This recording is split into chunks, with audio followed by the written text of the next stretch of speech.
Hello there! Let's get your week rolling right with the right news, with the right mix rather of news and conversations. And whether you're catching us online, on TV, or on the radio, hop on, join the chat. I'm Paolo de Rosario.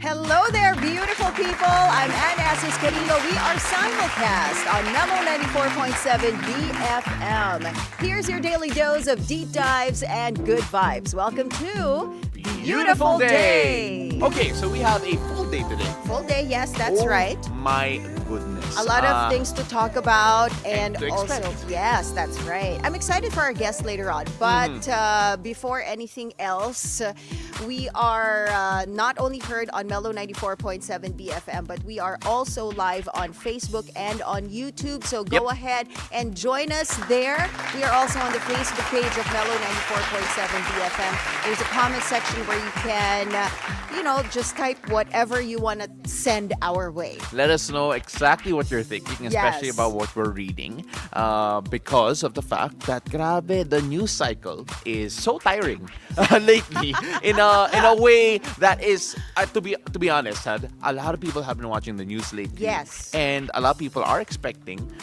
even today, kasi syempre, there has been a lot of revelations in the past few days. Yesterday, may konting break tayo kahit papano because there were no hearings on the flood control or any of the big money moves being made. Pero yan yung pinag-usapan natin kahapon actually. Yeah, medyo nagka-break yesterday, but today a lot to watch out for again because the Blue Ribbon hearing will be happening later at 9 a.m. and we are going to bring that to you live so you can watch that on YouTube, I believe, and on Facebook. Yes, and of course, we're going to be...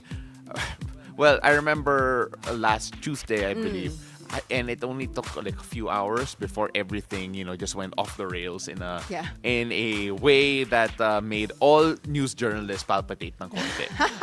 But of course, we cannot wait to find out more revelations, and you can catch more of that here, of course, on BNC, as Anne mentioned, and of course, BNC.ph. But in terms of our show today, we have a really interesting guest. Yes, for the hangout later on, we will be joined by Gabriella She Lang. I love her name. She is a queen who boldly brought drag to the streets. So she calls herself a militant drag artist. So later on, we're going to find out what that is all about and yung mga pinaglalaban niya as Gabriella She Lang. Of course. And para sa Weather HQ, of course, we're going to be talking about later on in the forecast. We're going to be talking about the weather system Upong that is on the way here to the Philippines or already inside the Philippine Air Responsibility. Okay. And lumalakas po siya. So we're gonna give you a bit of news on what you can expect in the next few days. But we also have a guest later on. We're going to be talking to Attorney Elias Jose Bong Insyong. He's a chairman for United Broilers Raisers Association or UBRA. And you know what? Kung mahilig po kayo sa manok, we're going to tell you more about chicken. I love chicken.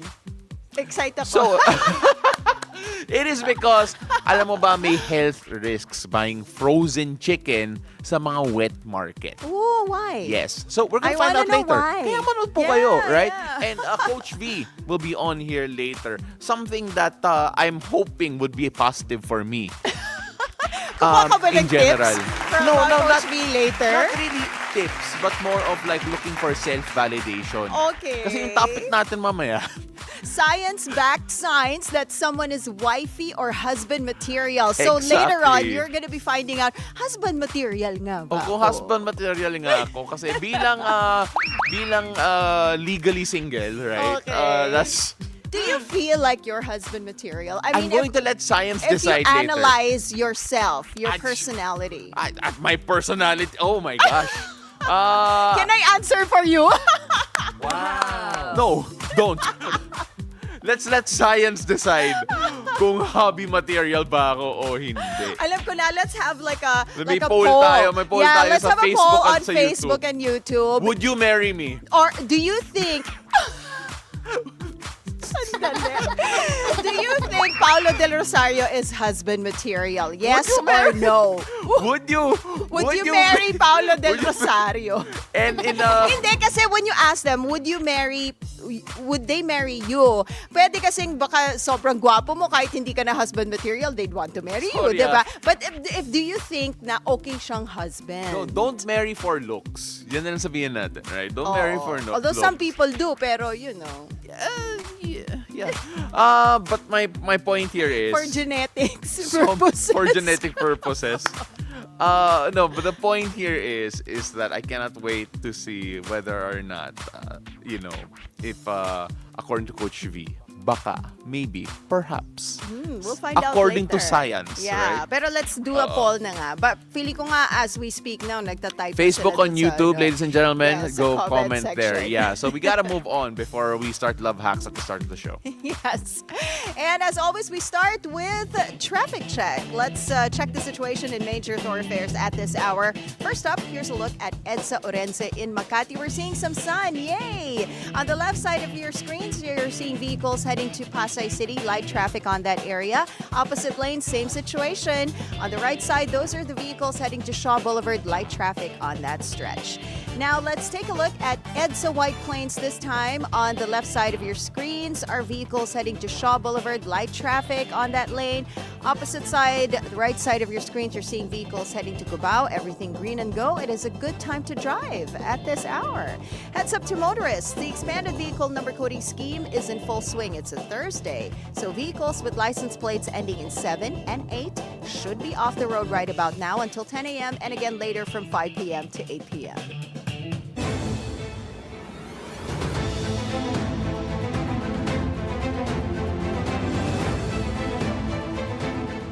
Now, what will the weather be like this Thursday? Let's find out from Paolo as he gives us today's forecast from Weather HQ. Take it away, Pao. Thank you so much, Anne. Now let's check the local weather and how severe tropical storm Opong, together with the southwest monsoon, is affecting the country today. We start off first with severe tropical storm Opong, where as of 4 a.m. today was last located about 440 kilometers east of Guian in eastern Samar. Now, it is packing maximum sustained winds of 100 kilometers per hour with gusts of up to 135 kilometers per hour. Now, Opong is currently moving west-northwest at 20 kilometers per hour.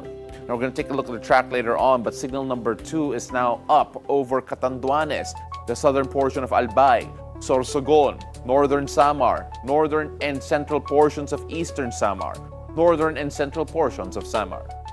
Winds of more than 62 to 88 kilometers per hour may be felt within the next 24 hours. So if you're in those areas, please do prepare. Meanwhile, signal number 1 is in effect over the rest of Albay, Masbate, including the Ticao Islands, the Burias Islands, Camarines Sur, Camarines Norte, Marinduque, Romblon, Oriental Mindoro, Occidental Mindoro, including the Lubang Islands. Also under signal number 1 are Quezon, including the Polillo Islands, Rizal, Laguna, Batangas, Cavite, Aurora, Metro Manila, Bulacan, Nueva Ecija, Tarlac, Pampanga, Zambales, and Bataan.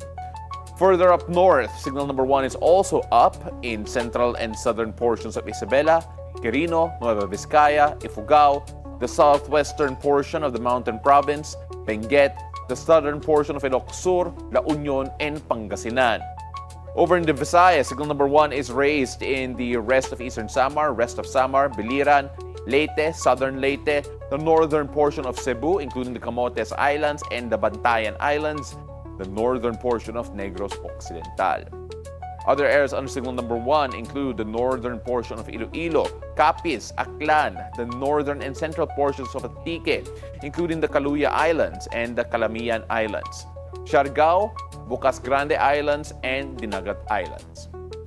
These areas may experience winds of up to 39 to 61 kilometers per hour or intermittent rains within 36 hours. Now, the cyclone moves closer, stronger winds may come soon. Now, due to the severe tropical storm Opong, there is a moderate to high risk of storm surge within the next 48 hours.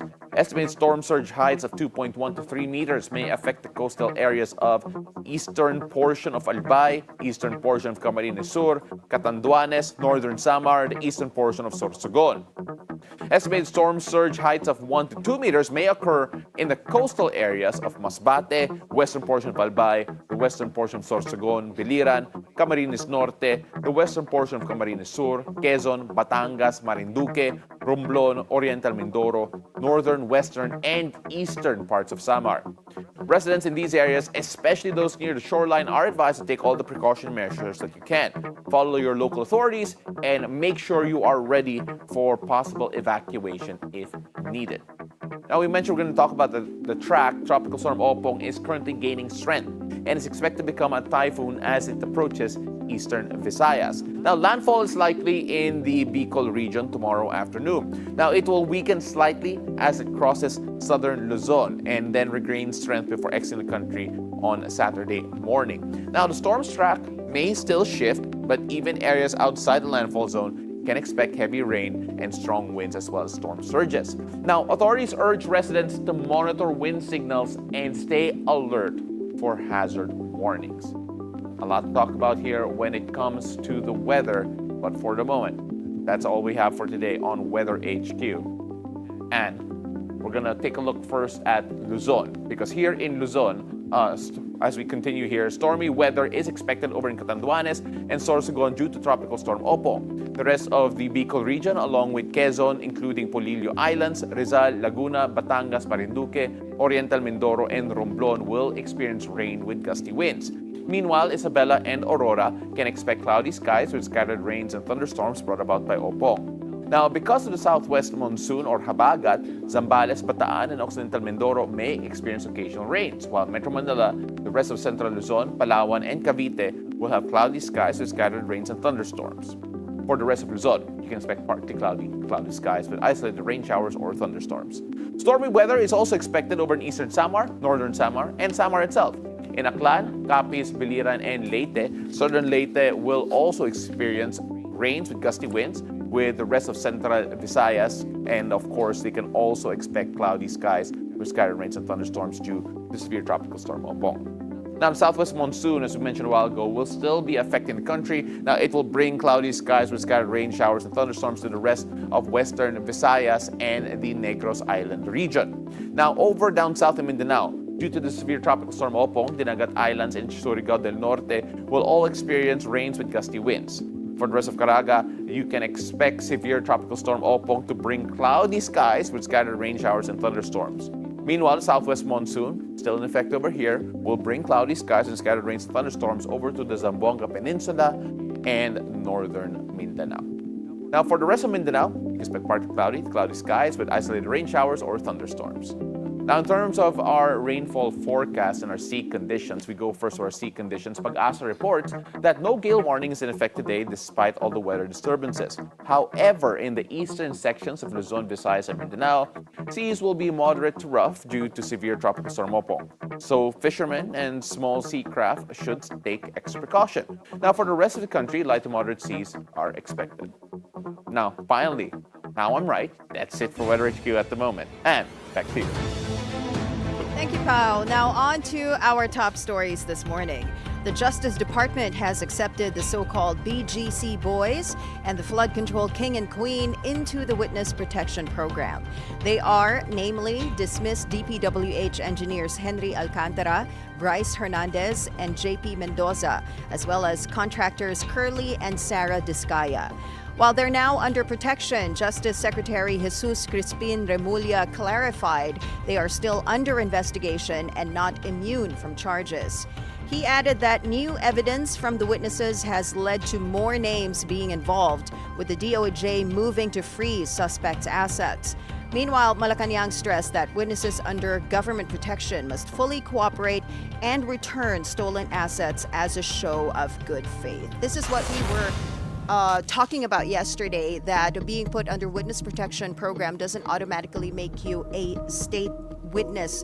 Justice Secretary Remulla said that regarding the state witness status, they're being very careful because it takes a lot to declare a person as a state witness. According to him, he said that in an interview, kasi you're freeing them from criminal liability. So now they're doing a close review to determine who will be or who can be considered as state witness or state witnesses. Yes, so again, for those wondering ano ba kakaiba, as Secretary Secretary Remulla did mention, there is a criminal liability that will be taken away Yes. if they are made state witnesses. In other words, may immunity ka kung state witness ka. But when you are under the witness protection program, you are not necessarily, rather you do not enjoy yung immunity from charges. You're just Yes. being protected. Yes, so Yes, this has as a happened in the witness. past. I believe in the cases of ERAP back in the day.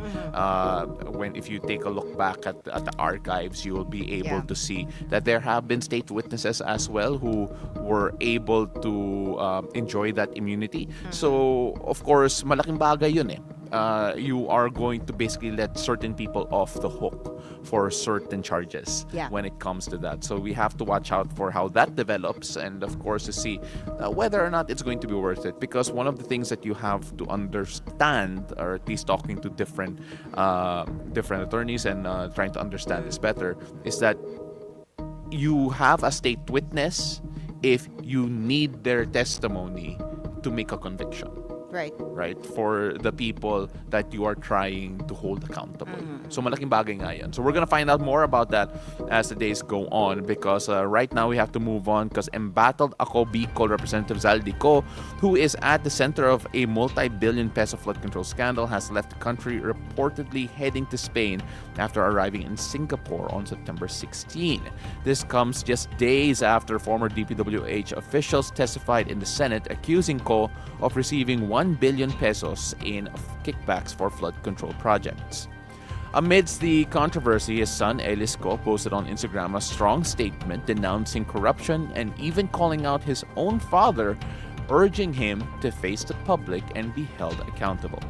Elis also distanced himself from the family's political affiliations, emphasizing the integrity of his fashion brand and urging respect for his team amidst the backlash. But some netizens did not buy his messaging, harkening back to reports of the Ellis' deep ties to his father's empire.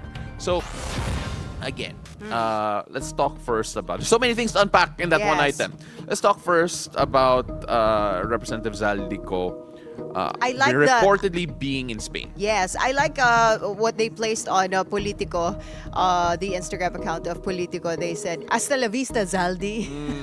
Well, you know what? Because apparently he's been because he was just supposed to be in the U.S. for medical treatment. Health concerns, right? But apparently he has been to Singapore, and now he is allegedly in Spain. Well, you know, I believe that trying to find him, trying to bring him back here to the Philippines is going to be a bit of a challenge, considering how much he's globetrotted allegedly so far, and people are watching. Like if I'm not, there are even calls from here at home for OFWs to find a way to help him, or rather help find him and bring him back to the Philippines to face all of these accusations, all these allegations. Yeah. So what do you think about this globe-trotting representative that we have? I'm wondering if governments can actually work together to bring him Yeah, home. extradition. But again, I think the diplomatic process there might be a bit complicated. Because I lengthy. don't really Yes. understand. So this is why, those- Attorney Karen, we're gonna talk to you again after Pero the hindi show. ba pwede kasi, diba, like for example, when you watch movies like this, political movies, like you see the U.S. Coordinating with other countries to bring this certain individual back to the U.S., something like that. Yeah, I mean, like for the Philippines, in real life, it has been done recently. So we're going to see more about that. But of course, what about Elis Ko making a statement against his father? I do not know the history, to be honest, between Elis Ko and his father's empire, or whether So or not he it is has been done. disassociating Yes. himself, but there are reports that while he is disassociating himself from his father and his family, there are reports I've seen on IG that he is also a shareholder in some of the sister companies of The question his is, does he father's. know that he's a shareholder? Kasi minsan naglalagay lang ng pangalan yung mga families, right? For like, oh, sa'yo to, Yeah, but tanda that is mo, not right? possible because you get something Yeah, as no, a but- shareholder. Does he? You get. No, kasi diba, Right. like how, like I you don't know have- if that's possible because, no, because you as a parent, sometimes Pwedeng you ilagay mo lang create eh. you create accounts Pwede. for your Yeah. children, right? Yeah. And But I wouldn't be surprised if kung may it's a ganon. shareholder kasi and Oo. if you're You normally sign something. if you're included in the SEC papers, then you sign something. So you see what you're signing, Yeah, but right? my- but the question is, do you understand what Exactly. you're signing? Exactly. diba? Like, But- if your parents make you sign something and you don't understand fully, let's say you're 18 I don't or know, 19. I'm Duda there. Yeah, so I mean, like, no, because no, I mean, like, let's be fair. I know a lot of parents who involve their children in Yes, the family that's true. business Yeah. without them understanding anything about Okay. the business. Okay. So again, benefit of the doubt, Uh-uh. pero I wouldn't go and say this is slam dunk guilty na si Edis. not so naman. mahirap Yes, yan. of But anyway, course. we have to move on. Of course. Former President Rodrigo Duterte has been charged with 3 counts of crimes against humanity by the International Criminal Court. On BNC's agenda, ICC-accredited lawyer Joel Butuyan explained that the charges are divided into FPRRD's time as Davao City Mayor and the killings that took place then, his Operation Double Barrel, targeting high-value targets, and his Operation Tokhang, involving barangay clearance operations. Butuyan explains a conviction of even one charge would be significant. Tatlong counts ng crime against humanity of murder yung sinasampa ng Office of the Prosecutor, no? At hinimay nila into 3. Ang maganda dito, hindi kailangang makonvict si Pangulong Duterte sa 3 counts, kahit isa lang, ay napakalaking bagay na. Po pwedeng lifetime imprisonment, depende dun sa mga kung gaano katindi and ilang krimen yung mapropruwebahan ng prosecution during the trial. Pero it cannot be less than, I would say, 10 years.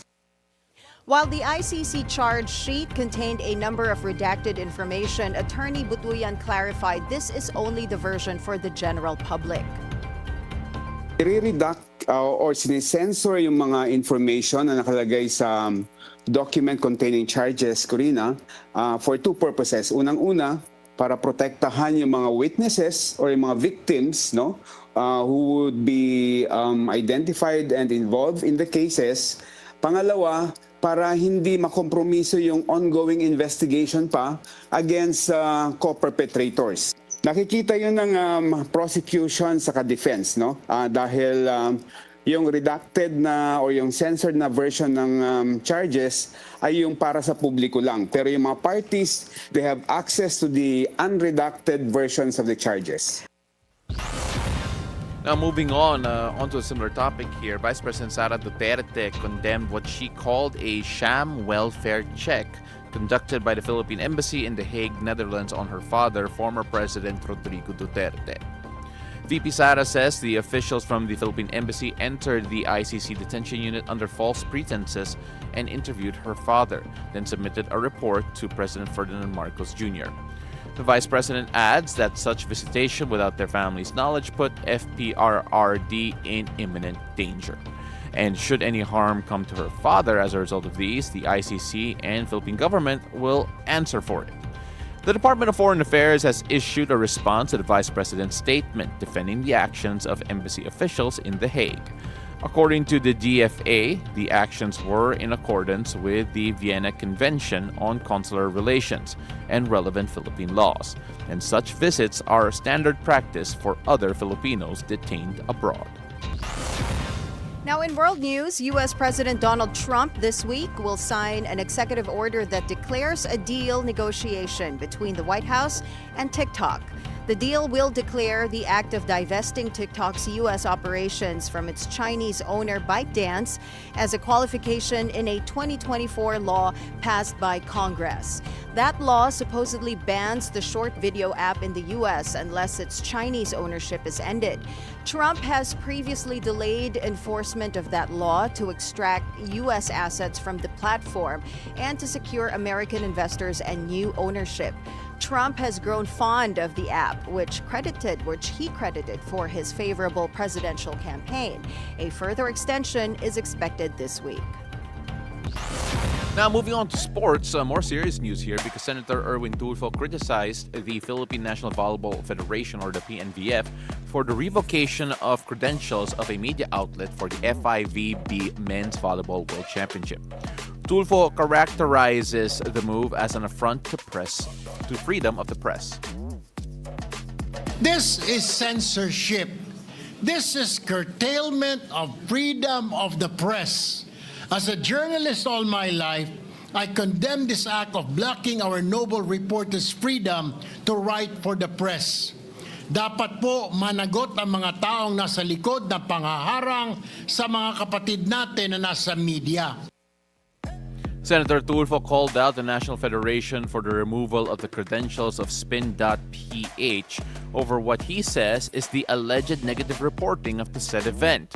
Senator Tulfo also mentioned the alleged reprimand of Rappler for the same reason. This statement comes a day after Senators Tulfo and Rizzo Ontiveros decried the steep ticket prices for the World Meet.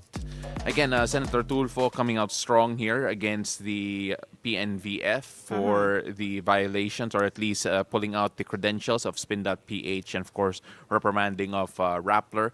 And well, again, as someone who has worked very closely with the Philippine Sports Writers Association and seeing how the saga has unfolded from the media point of view, the journalist whose credentials were pulled, his name is J.M. Garcia, and found out in the venue itself when his credentials were pulled. And having something like this happen, as Senator Tulfo did mention, is media censorship for the reasons that was alleged by Senator Tulfo, and of course that Spin.ph and Rappler have alleged that it was negative reporting. Obviously, the negative reporting being the steep ticket prices and the relatively poor attendance. I've covered the FIVB as an anchor for the game between the USA and Cuba, and the attendance has not necessarily been great. There are numbers to come out when it comes to the attendance, and just cursory looks at the venue would show you that it wasn't as packed as, let's say, the 2023 FIBA Basketball World Cup. Ticket prices have been slashed as time has gone by, and Senator Tulfo did mention that totoo naman yung pinagre-report ng Spin at ng Rappler. But Spin.ph has had very scathing opinion columns posted on their site as well about the cost of the event and, of course, the ticket prices and what they feel should be done for the growth of the game. Kasi there's a term that sports enthusiasts love, which is, flotgy, which is for the love of the game. Minsan kasi you can't buy tickets with the love of the game. Ang mahal kasi mahal ng tickets. So there's so much to but it has unpack been slashed, like what it you has said, been slashed by a lot. But of course, I remember there's doing a lot. a report on that kasi during Agenda Weekend. Yes, there has been slashed by a lot, but of course there's a lot to still unpack with this. The media credential of the Spin.ph photographer has been restored, but as of yesterday, the journalist, I'm not quite sure yet. So let's see how that develops even further. But that is it for sports at the moment. Now it's time for tea. Our first cup of tea, Jimmy Kimmel Live returned after his suspension last week with record high ratings over the last 10 years. Millions of people tuned in to see the late night host return and address the issues of his suspension, caused by comments he made on murdered far-right commentator Charlie Kirk and President Donald Trump. It was his highest rated regular episode in more than 10 years, with his monologue gaining almost 26 million views on social media. The monologue contained video of President Trump saying Kimmel has no talent and no ratings, to which Kimmel replied, "Well, I do tonight." Yes, he does. Jimmy Kimmel coming back. It was emotional. I saw. Yeah, the he got teary-eyed in some parts of his monologue. He got teary-eyed, I believe, for the first time that night talking about his reaction to the murder of Charlie Kirk. Yes, and because- his wife forgiving Yes. the one who killed her husband. Yes. Yeah. I mean, the reaction initially of Jimmy Kimmel, for those who are not too familiar, was actually decrying murder in general. yeah.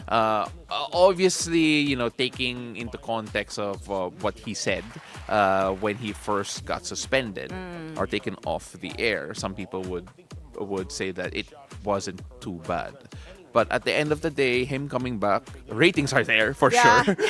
Ratings are there for sure. And again, I believe it's a win for press freedom in the United States, because yeah. even conservatives decried him being taken out. Yes. So I hope this continues. But I read an article that says, I know we don't have time, but I read an article that says yung camp nung ni Charlie Kirk, I think, are not happy with the monologue, and they're demanding for an apology.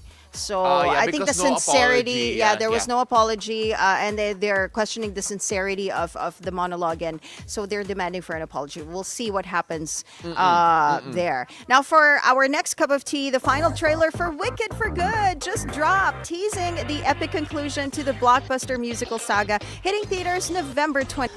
I am looking forward to our next guest. Oh, yun. Prepare for an unfiltered, fearless conversation with Gabriella She Lang, Yes, the sir. militant drag artist who rocked Pride March with her viral performance of Katseye's Gabriela. Stay tuned. Beautiful day. We'll be right back.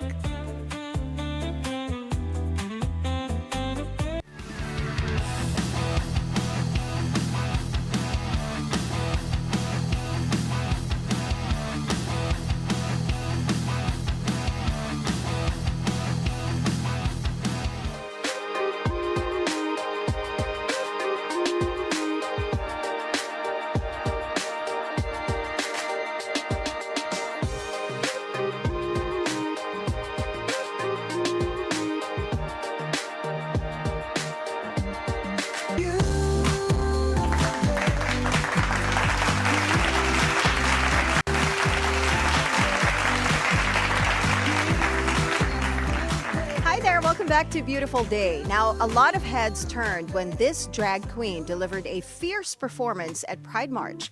The twist, she did it in front of an army of police. She commands every room she's in, and she takes to the streets her fearless pride. Gabriela She Lang is here with us on The Hangout.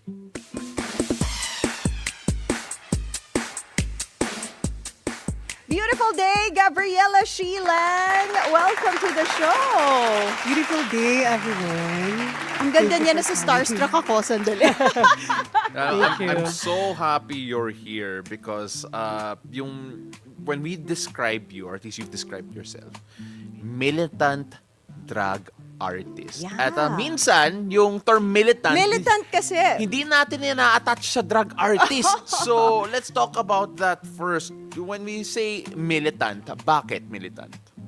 So, well, my drag name starts from our revolutionary hero, which is Gabriela She Lang. Yeah. She's being known as militant, a feminist Yeah. who is fighting for our country against the Spanish colonization era. So, Yes. as a drag artist, I was very inspired by the women, by the empowerment of what she's done for our country, and of course, the history tells us about her, and I was very inspired by her.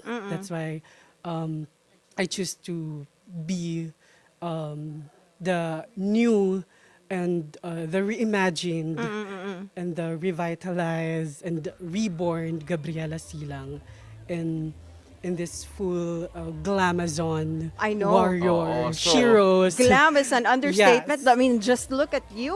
And kanina off the air, sabi mo sa amin, 3 years ago, since sinimulan mo itong persona na ito, Yes. Gabriela She Lang, right? When you first introduced yourself with that name, with that image, ano yung unang reaction na nakuha mo from your audience? They were very surprised kasi wala pa talagang drag artist na which is on ground and rooted sa Parang history. yes, history and of course And pagiging protest. activist. Oo. Yeah. You know, So- we're showing photos and videos of yung naging viral na performance mo. Literal, you put a pride flag on the shields of yung mga riot police natin and was able to actually hold a performance with them as your background. First of all, Wow. yung courage mo to be able to do that. Yeah, How did you girl. summon yung tapang na yun? Ayun nga, before I became a drag artist, naging isa muna akong activist. Yes. I was an activist, and being an activist, rooted na talaga sa akin na sumama sa mga protest and ipaglaban yung karapatan, hindi lamang ng LGBTQIA+ community, but at the same time, karapatan ng mamamayang Pilipino. You know, I had the privilege to talk to different drag artists in the past. At sinasabi nila, kapag naka-drag sila, tumatapang sila. Yung kumpiyansa nila talagang ibang level. For you, alam ko may background ka na bilang aktivista. Yes. Pero kapag Gabriella Sheilang yung persona mo, mas matapang ba si Gabriella Sheilang in general?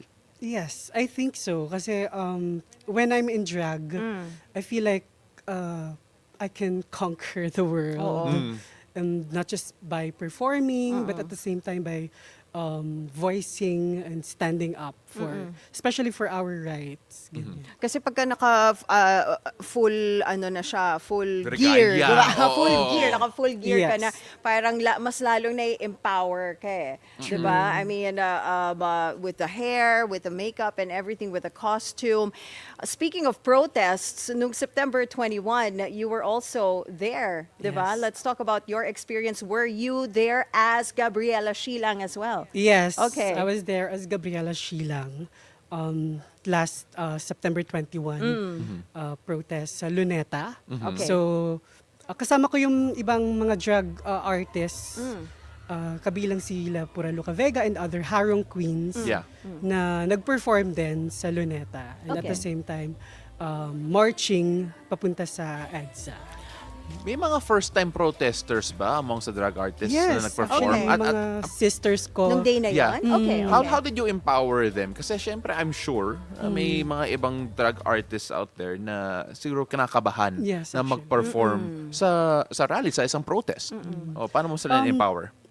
Actually, mas na-empower nga sila since first time din nilang pumunta sa mga protest, ganyan. Especially nung September 21, na napakaraming tao na dumalo. And they were very empowered and napakahalaga rin sa kanila sa base sa mga sinasabi nila na napakahalaga nung moment na yon na maipakita hindi lamang yung stand against sa corruption, but at the same time yung showing up as a drag artist, as a drag queen. So parang empowerment for them and as Yeah. well sa akin din. Kaya ayun, masaya, and at the same time nandun yung paninindigan at yung tapang.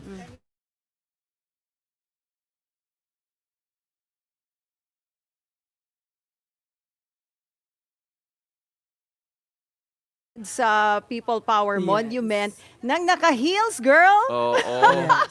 Gano'ng And kataas full yung heels? glam. And full glam, Gano'ng di kataas ba? yung heels? Yes. Gano'ng kataas yung heels mo? Actually, ano lang, baga 3 to 4 Are you serious? Ang taas nun. mga ganun lang. Ganun lang. Pero usually kasi mga talagang matataas yung heels ng mga Oo, sinusot pero namin. yung Pero iba nga naka-running shoes na.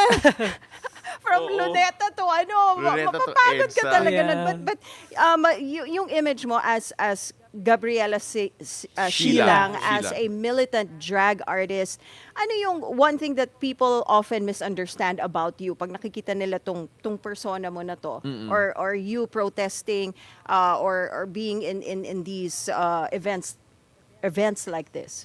aside from, of course, a political queen, nakikita nila na aside from being political, I have a lot to offer them, like especially with my performances, like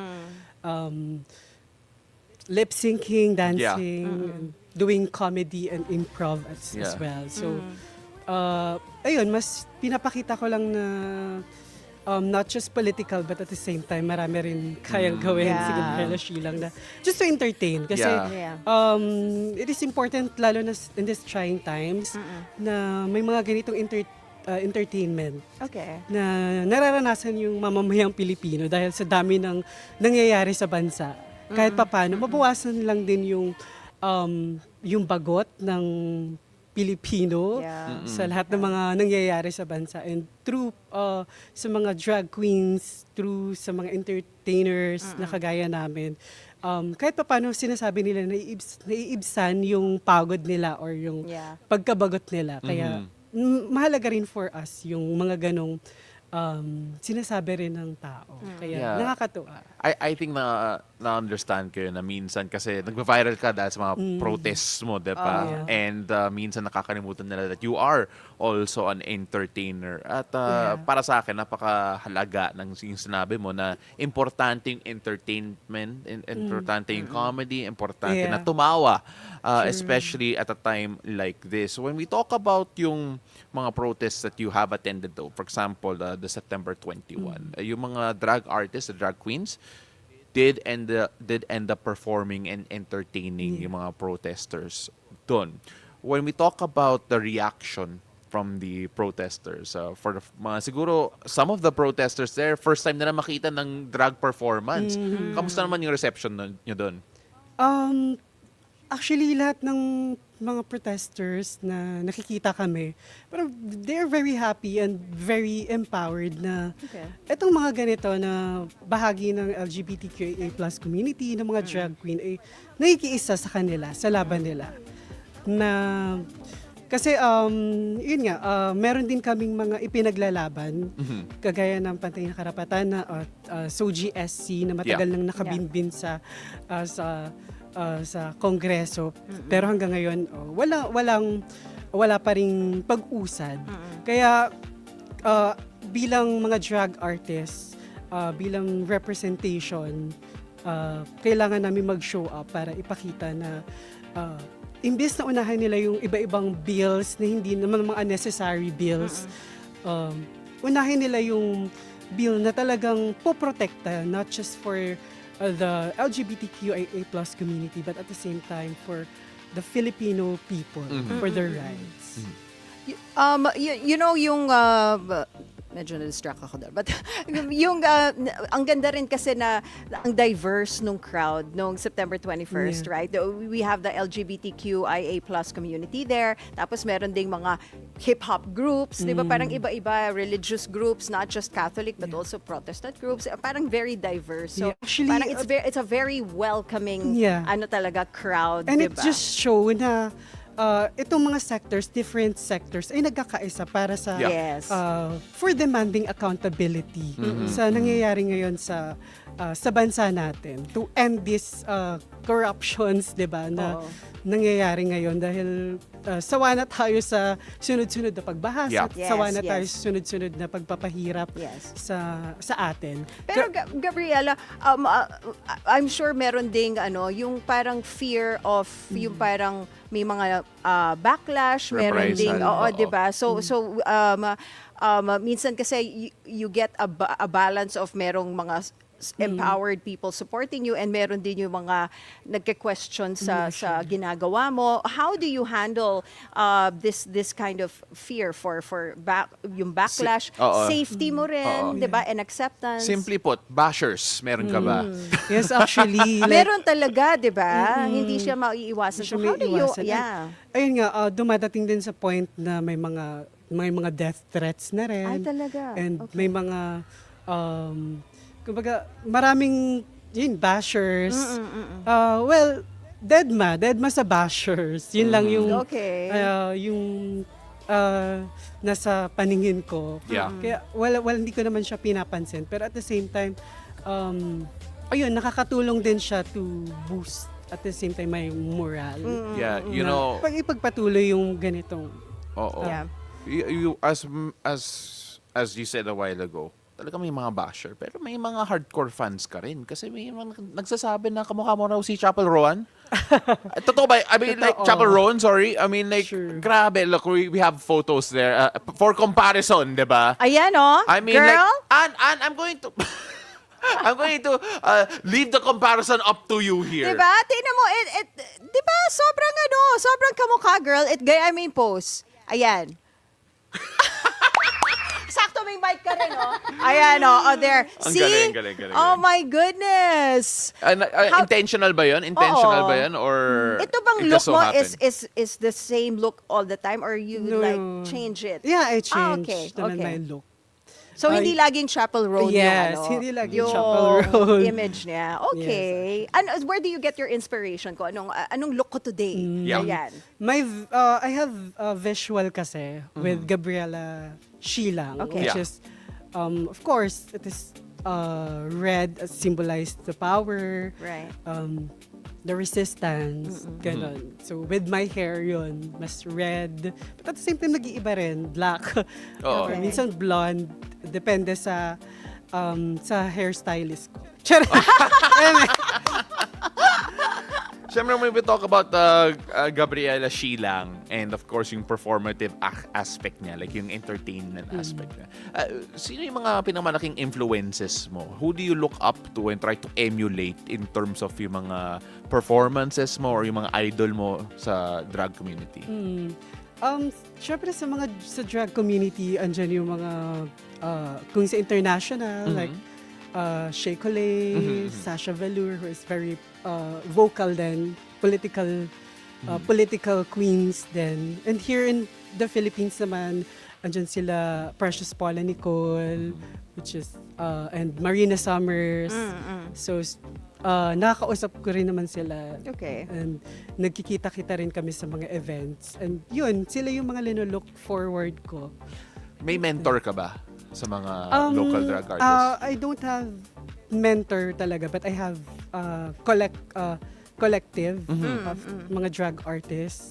So, yun, yung Harong Queens. Harong Queens is a collective ng mga drag artists Okay. that has advocacy. Meron kang pinost this really entertaining performance of yours where you put your face on instead of certain politicians. How did you come up with that idea? Alin to?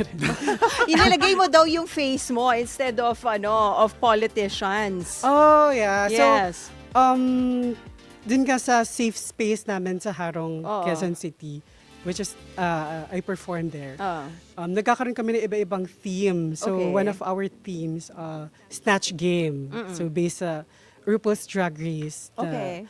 challenge, which is Snatch Game. So, basically impersonating someone and make it funny. Okay, okay. And isa sa ginawa ko dun is Camille Villar. Okay. And since during campaign elections, it is a statement na sa dami ng nakikita natin Camille Villar photos, ganyan. Mga posters sa EDSA. Yeah. So parang ginawa ko lang siya na kumbaga satire, comedy, ganon. And you know, yan. marami hindi nakakaintindi ng satire dito sa Pilipinas. Yes. Oo. So ano yung mga, again, normally kapag may basher ka, sinabi mo, you don't really mind them. Pero kapag satire kasi, minsan pinapersonal ng mga tao. How would you true. deal with that? Well, Ganun din. kanya-kanya naman Oo. yan eh. So parang Yeah, ako, yeah. dead ma lang talaga. As long as wala naman akong nakikitang talagang malalang backlash Yeah. about it. Pero, And as long as oo. mas nakamulat siya ng ibang tao. Okay. Gabriela, what's your message to not just the drag queens out there, pero of course those who have started to feel yung spirit of activism, who started protesting noong September 21. Maraming first-time protesters, maraming nag-voice out and of course are looking for progress. Anong mensahe mo sa kanila in the hopes of something better in the next days to come? Yeah.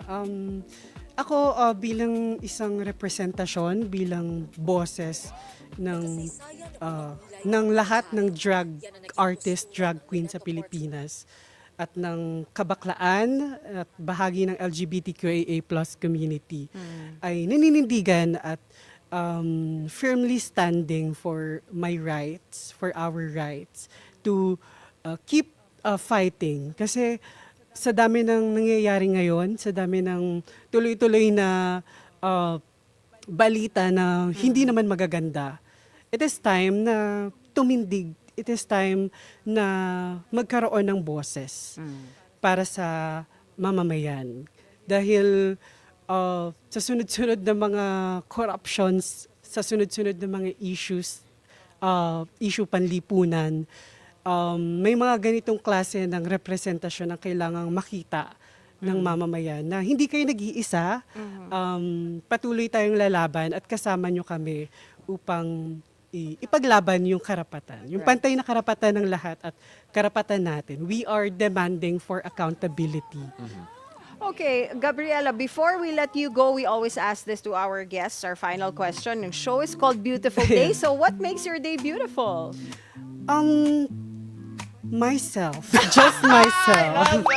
As ganda. I should. That's And before true. before we end this, Yes, of yes. course, gusto ko lang sabihin na yun nga, yung danas, experience ng mga naming mga drag artists, ng mga drag queens, ay hindi naman basta-basta. Kumbaga, sa pang-araw-araw namin na literal na ibinubuwis ang buhay para sa kakarampot lamang na kinikita, sa kakarampot lamang na mga tips, na dun lang kami nabubuhay. Sana makita rin ng gobyerno, sana makita rin ng mga corrupt politicians na kung kaming mga drag queens ay literal na buwis buhay at ang mga corrupt politicians ay nabubuhay sa buwis, sana mahiya naman sila. Yun lang. And mic drop.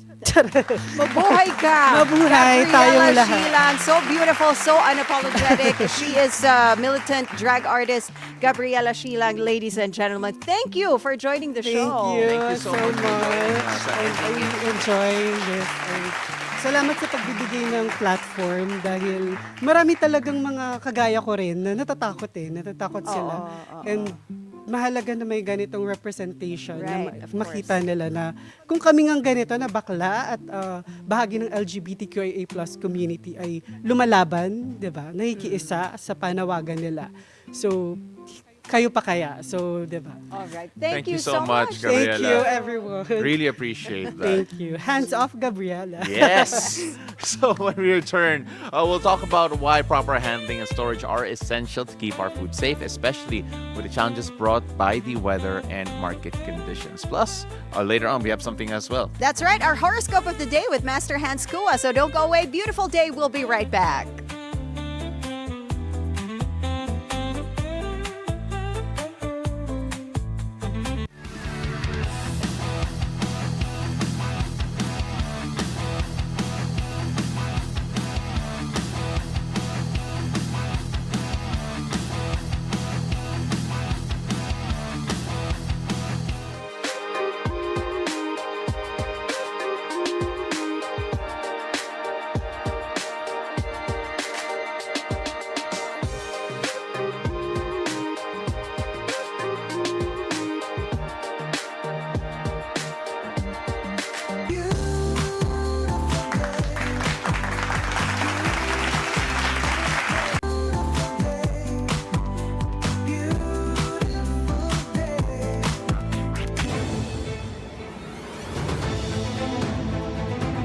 Welcome back. This is a beautiful day. This is Weather HQ. There are concerns over the safety of frozen chicken products being sold in wet markets. Now, United Broilers Raisers Association, or UBRA, has warned the public that these products may pose health risks if not handled or stored properly, including the danger of bacterial contamination and chemical exposure. Now, to help us understand this issue better, we're joined on the line by Mr. Elias Jose Bong Insyong, the chairman of UBRA. Magandang umaga, Chairman Bong, and welcome to Beautiful Day. Magandang umaga po sa atin lahat. Chairman, pag-usapan muna natin kung bakit nga ba risky para sa mga consumer na bumili ng frozen chicken products sa wet market. Unang-una, kaklaruhin ko lang, wala kami hong inisyong babala. Ang dapat po nag-i-issue niyan ay pamahalaan. Ang nangyari ho yata, merong panayam sa amin via Viber, nagkaroon na ho ng sinagot ho ng aming technical committee, nagkaroon na yata ng sariling buhay yung istorya. Ganun pa man, wala namang masama na bigyan ng payo ang publiko, ang ating mga mamimili. Ang patakaran kasi, ang polisiya niya na tinalaga mga 12 to 15 years ago sa DA, batay sa siyensya o sa agham, naalala ko nung si Dr. Lustre, mahalaga na pag frozen, hindi nasisira yung tinatawag na cold chain. Kung galing siya sa freezer, hayaan mo nasa freezer siya, benta mo dun sa palengke, nasa loob ng freezer, or nasa chiller, or nasa cooler na may yelo. Ang dahilan doon, according to Dr. Lustre nung nag-present siya, scientist yun, yung habang pag hinayaan mo kasi sa open environment, room temperature, na habang natutunaw yung karne, yung yelo, nasisira yung sihay ng karne o yung cell sa wikang Ingles. Parang pumuputok siya. Habang pumuputok siya, nakukuha niya yung kung anumang mikrobyo or germs dun sa environment. Kanya ang minarapat noon ng Department of Agriculture hanggang ngayon, na kapag magbebenta ka ng frozen, lalo na sa wet market, ay dapat hindi mo sinisira yung cold chain. Meron kang chiller or freezer or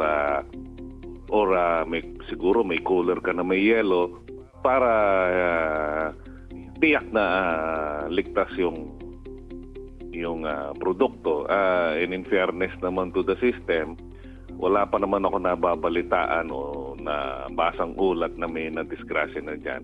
May mga inspections naman yan sa palengke, yung NMIS, yung National Meat Inspection Service. Ganun pa man, kung meron mang tindera na matukso at dahil mahirap ang buhay, dyan papasok yung tinatawag na relationships. Kailangan may suki ka na siguro. Kung naman, kasi ako, pag wala yung misis ko dito sa Luzon, ako ang namamalengke.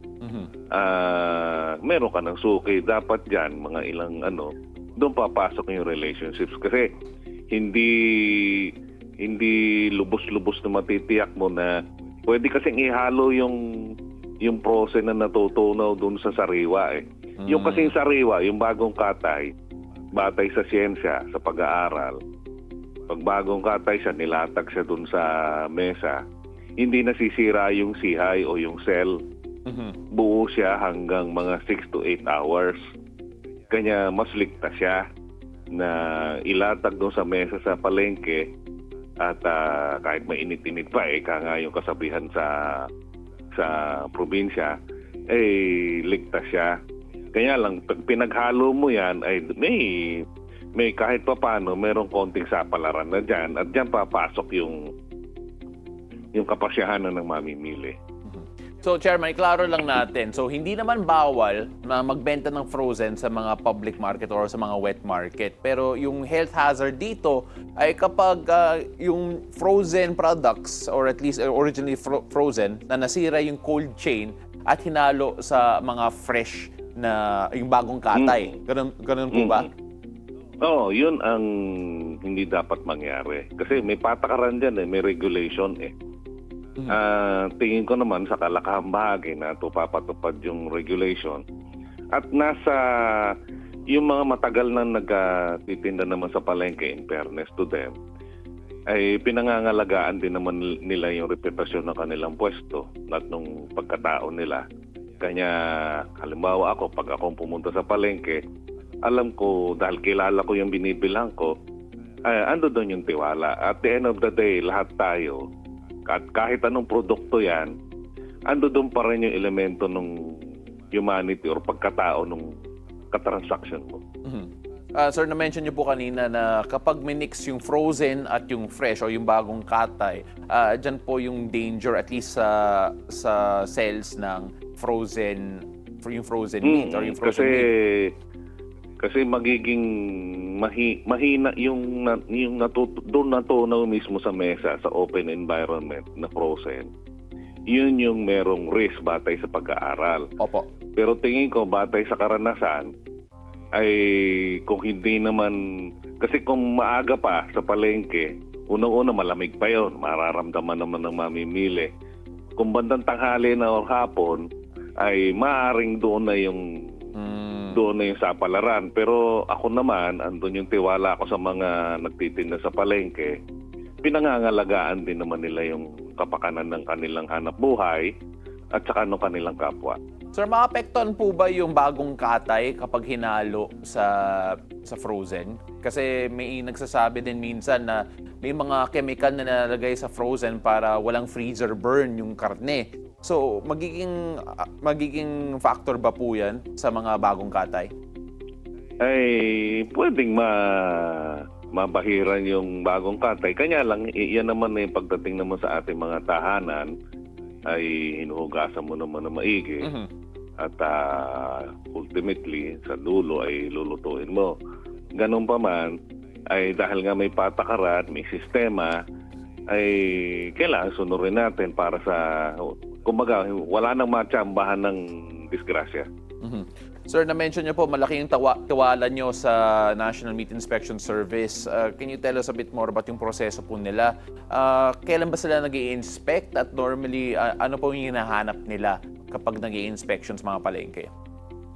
Kami kasi sa UBRA ay we presume regularity of performance na legal assumption yan sa public offices at public officials. Ay hanggat wala kami natangan na katibayan na nagpapabaya, ang assumption namin ginagawa nila yung tungkulin nila. At batay sa agos ng pangyayari, mga dekada na yung binibilang, kahit papano ay nagagampanan naman nila yung tungkulin nila. May mga pagkakataon na nababanggit namin sa kanila, may balita na ganun, may expired meat na binibenta sa ganun lugar.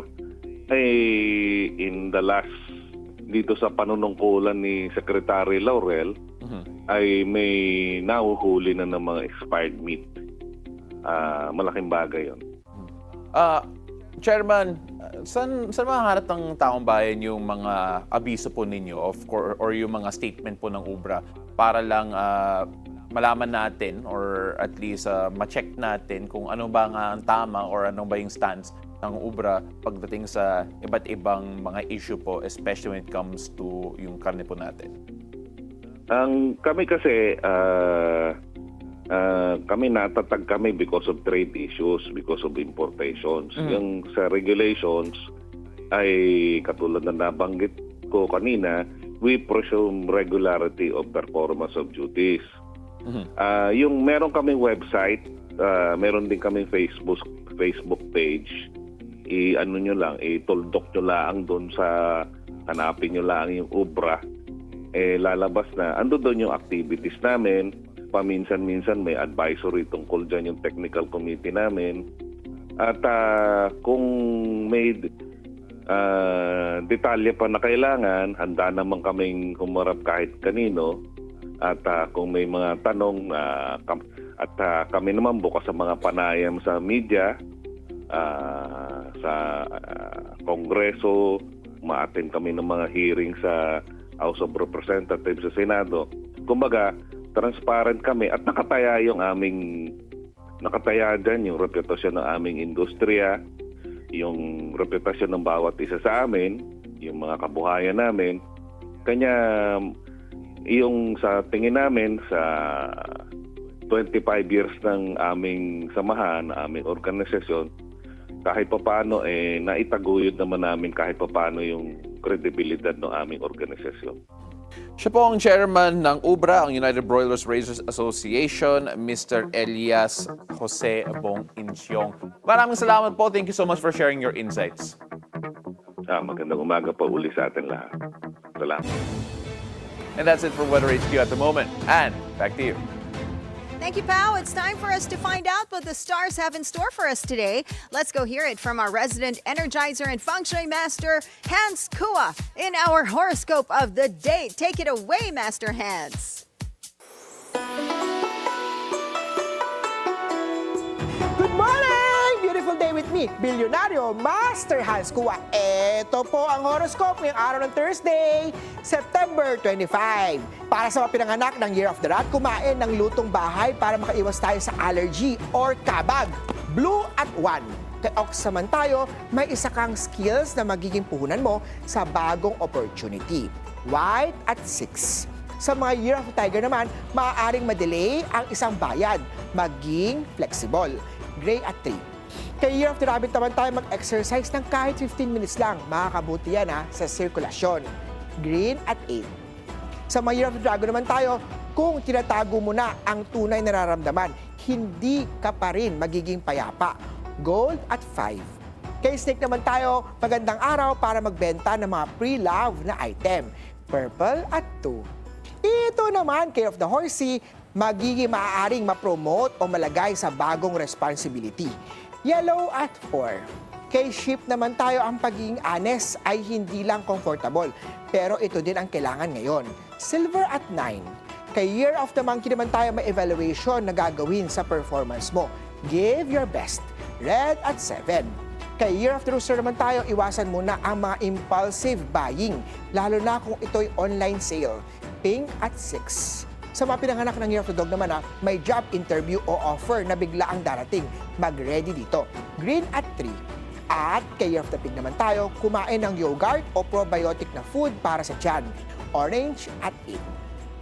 Paalala lang, ito po'y patnubay lamang. Ang tunay na swerte ay nagsisimula sa pagiging totoo. Abangan araw-araw ang Horoscope of the Day. Dito lang po sa Beautiful Day with me, Master Hans Kua. Thank you, as always, Master Hans Kua. So I need to be honest daw. Honesty is the best policy. Finally! Mahirap bang maging honest pero kailangan, it is necessary. So we're talking about transparency, accountability. Teka lang, political na ulit. Ikaw naman mapopromote. Wow, congratulations in advance. Ay, you know why about ako mapropromote? Kasi pinapamove on na tayo ni Ayun. Kelsey eh. Kaya let's go! How do you guys know someone is here for a long time and not just a good time? Dating Coach V tells us the science-backed signs that someone is wifey or husband material. Stay tuned for Love Hacks. Beautiful Day. We'll be right back.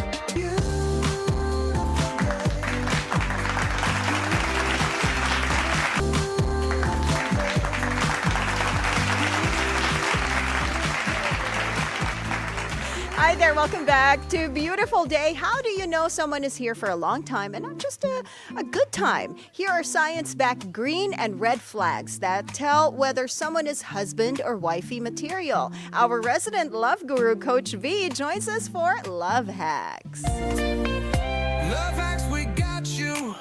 No need to be sad. Beautiful day, Coach V.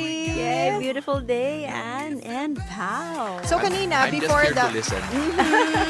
Kanina, before the start of the show, sabi ko magpapapoll kami. Is Paolo del Rosario husband material? May sumagot ba? Wala.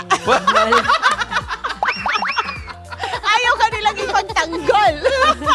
Bakit? No comment daw. No comment. Silence means let's be safe. Oh my Yeah, let's be safe. But yeah, Or we're we talking don't know about... yet, I don't believe you. Wait, let me check na. Go What? ahead. O sige, go check. Wife mo. Nagduda sa akin. Wifey or husband material, how do we find out? So, like being a wifey and husband material, diba? The lolos and the parents would usually say, oh, it takes time to get to know people. But the magic is there are actually indicators that you could tell that somebody is in it for the long term. Oh, And- science back to, no? So that Yes. means, tried and tested. Tried and tested. Okay, and, sige, let's hear and it. there are also signs na those are just coming for you for some short-term reasons, no? Okay. So you know what, Ann and Pao, before, when I was younger, I was always amazed by people who chase.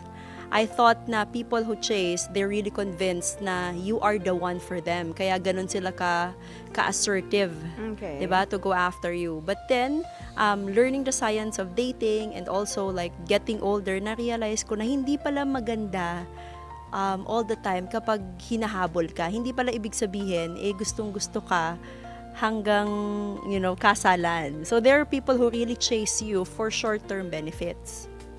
And okay. have you met like some friends who are like that? Yung parang mga kaibigan na may mga manliligaw, tapos Okay. patay na patay. Have you seen something like that Yeah, before? yeah. Yeah, and did you feel na parang, pang ano yan, gusto ka nang mapangasawa niyan kaya ka hinahabol? Or nakakita ka na din ba ng parang hinahabol lang yan kasi they want something from your friends? Or you don't remember any? Yeah. I think, especially ng college days ko, like Yeah. may talagang patay na patay sila for si For you? girl or for no. I'm talking third person here. Okay. Ooh. Napatay na patay sila for girl or guy na minsan nagliligaw ng 1 year, 2 years, and then eventually nagiging sila.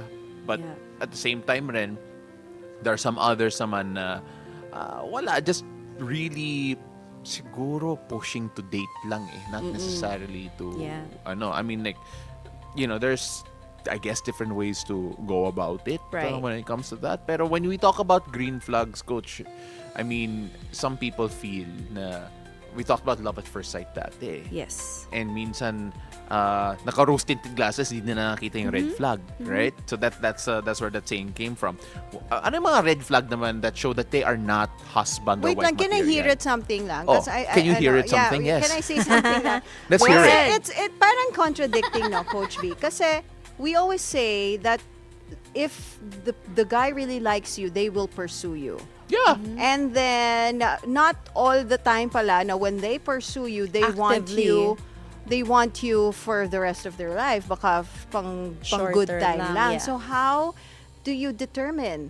'Di ba? Kasi parang contradicting yun. Like yesterday, I know not the other day when we were doing previous love hacks, episode, 'di ba? yes. Sabi natin kay Danny, if the guy really likes you, he They're will gonna pursue you, pursue you, 'di ba? yes. Tapos ngayon biglang not all the time if they pursue you, it Yeah. means they really want you. So how Right. can you tell? So that's why I was asking kanina because I wanted to know your experience through it because we saw na sometimes kapag sobrang bilis ng guy, we tend to think na hindi masyadong nagmamadali, in love agad, hindi totoo yan. Di ba may mga ganong stigma? Yes. But research have shown that men really falls faster than women. So it's very possible that men have already mentally decided that you are the one for them, even if the women takes more time. Because for women, scientifically, we need more time to vet. But men, they experience love at first sight more Okay. than women. So, posible talaga na pag sinabi nilang in love ako sa'yo, ikaw na yung the one ko, tapos ipapursue ka nila actively, there's a high chance na for them talaga, it's really ikaw na. No? So, that's one. Yung kabila naman, yung mga sobrang active mag-pursue, you'll notice kapag short-term lang yung gusto nila because they are unlikely to talk about we and plan for the future. Sasabihin nila, I really like you, you're so beautiful, you're so great, pero wala ka nang maririnig na plans after that. So, To be fair then, not all pursuits are for marriage. Kasi when we correct. talk about you mentioned it a while ago, na minsan kapag nagpo-pursue yung lalaki. Like, it shows that they want to be with you. Pero that doesn't necessarily mean marriage. Oo, not diba? really marriage. Oo. Pero kasi ang sinabi mo, coach, baka minsan pang short time lang, pang Pang good short time time, lang.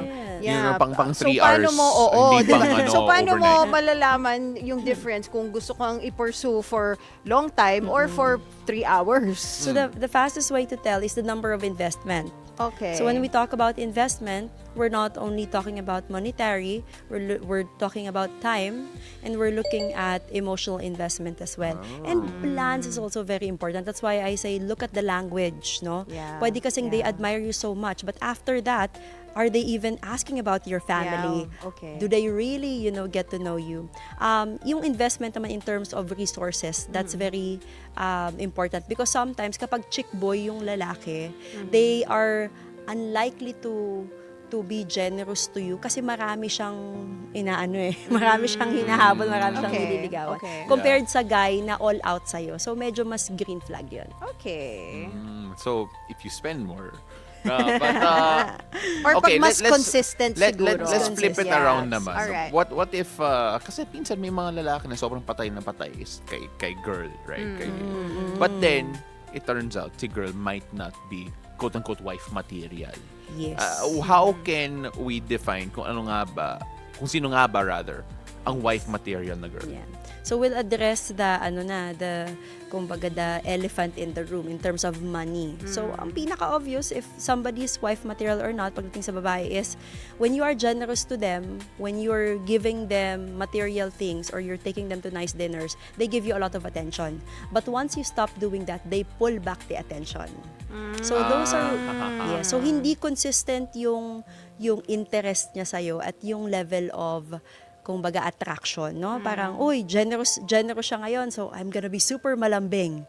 Tapos kapag hindi mo binigay yung gusto, they pull back the attention. So that's very obvious na hindi nga pang long term si ate. So the love is dependent on the amount of resources that they're getting from the guy. So what are the qualities of a woman who is a wife material? Ayan. So a woman who is wife material is exclusive to the person that they really like. What does that mean? Of course, with the advent of social media right now, when you post something, you get a lot of attention. And women get a lot of messages, especially if they're attractive in their social media. So one of the things that men scientifically really value about women is loyalty. And so when a woman shows a focus on the attention, that's a big indicator. Ibig sabihin, hindi na sila nag-entertain ng iba. The moment that they're still getting validation from other people, whether likes lang yan, whether replying to inbox, it shows that they're not yet content with the guy in front of them. Yung importante doon yung replying to what's on the inbox. Yung mga nagsaslide sa DM. Diba? I mean, like, that for me is a thing. But when we talk about the wives in general, like wife material, right? Na-mention mo that minsan yung affection na depende sa financial investment or kung anong binibigay. So, what advice do you have for guys who want to check? Advice about like hold back ng konti or how could they tell? Ano yung magiging magandang gauge in a sense that that is practical without necessarily ignoring yung partner mo currently? Kasi for guys, they have to show some sort of generosity to be deemed as husband material too. No? Kasi kapag hindi naman sila nag-share ng resources, the woman will be like, well, like, I don't want to be with somebody who's not generous. So my advice for guys is gradual ang generosity mo. Hindi yung sa simula nag-all out ka na sana yung babae that you are like nag-go all out. So for example, nag 5-star ka na, 5-star accommodation, Michelin star, sa simula pa lang, the woman will expect that all throughout the courtship period. And if you can't sustain that kind of lifestyle, if you're with the wrong woman, then they'll pull back that. So dahan-dahan. Dapat sa simula, simple muna, and then the more time investment, then you share more resources to them. paano kung ano pala sila, no? Contractor. Marami silang budget. All out talaga yun. All out yan. All Kasi out. hindi naman Hindi agad-agad mo magagastos nauubos. lahat ng pera nun. Sorry. Billions yun. Oo. Ha? Oo. Oh, ito First maleta. date pa lang nun. Maleta agad ano na. bibigay sa'yo na Maleta, may 50 oo. million. Buti na. nga kung maleta eh, balita ko, van eh. So, Oh, SUV. Wow, diba? Oh, ito, SUV. Para sasabihin ng girl, bakit merong SUV sa likod? Oh, nandiyan yung pera mo. Oh, sa'yo na yan. Diba? Pati yung SUV, sa'yo na rin. Yes. Oh. Sarap! Sana. so Yan, advice, generosity. Oo. Diba? Tapos, mag-pull back ka, SUV lang yung bigay nung wala na maleta ng pera. So advice lang natin kung magbibigay kayo ng van, make sure na isa-isa lang, wag sabay-sabay kasi pag nasana yung babae na lagi kang every date nyo may van ng pera na pupunta o kapag nag-date kayo at walang natanggap yan o magngunguso na yan. Okay. Kaya wag muna Maghanap house na and ng lot. ibang kontraktor. So, Kaya wag muna house and lot, condo lang muna. Condo Oo, muna. condo lang muna. Yeah, tapos house and lot, 'di ba? Kayo talaga? Tapos rest house, resort, 'di ba? Vacation house, 'yun ang kasunod. But Mga for pretendito. Oo nga, ano ba to? pero for women naman, aside from, kasi one of the red flags that you mentioned was kung ipupursue ka but they're not consistent, then maybe they're just after yung like a short time, good time lang ang hanap, di ba? What are the other red flags that we should watch out for? Yeah. Yes. For To women know naman, that, for women. to know that this guy Yeah. is not husband material. Yes. So for women, they have to pay attention yung word na D. Okay? Yes, Let's be clear. Ano yes, yun? Discipline. Okay. Ano ka ba? That's why I said that's why I said let's be clear. Obviously, Yes, discipline. Discipline because when a man do not know how to practice delayed sige. Patawanin muna natin siya. Ano ba naisip mo, Ann? Wala. Sabi ko, discipline. Dentist. Watch out for the dentist. I don't like going to the dentist. Okay, anyway, go. Ayun. So, watch out for their level of discipline. Kasi when a man doesn't know how to practice delayed gratification, dyan mo nakikita yung cheating. So, pag napapansin mo yung man, mahilig sa puro fast food, na hindi makapaghintay ng lutong bahay na medyo matagal, medyo kabahan ka na.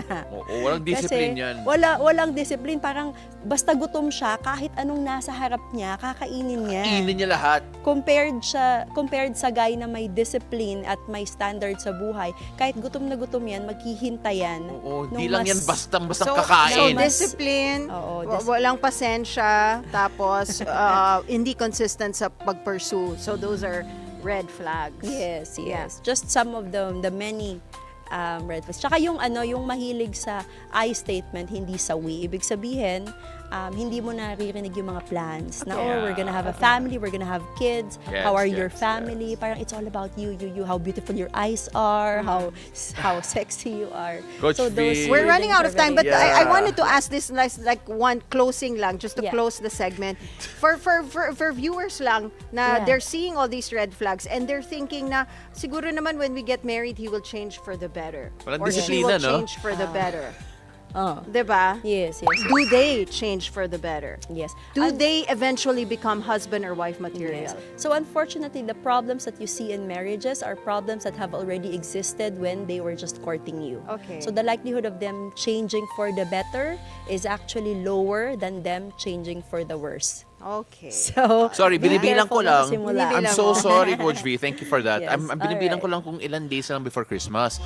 Apparently, it's 91 days. 91 beautiful days before...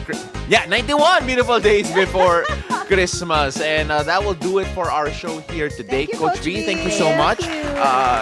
To all the scientists based out there or want to base their love on science, discipline.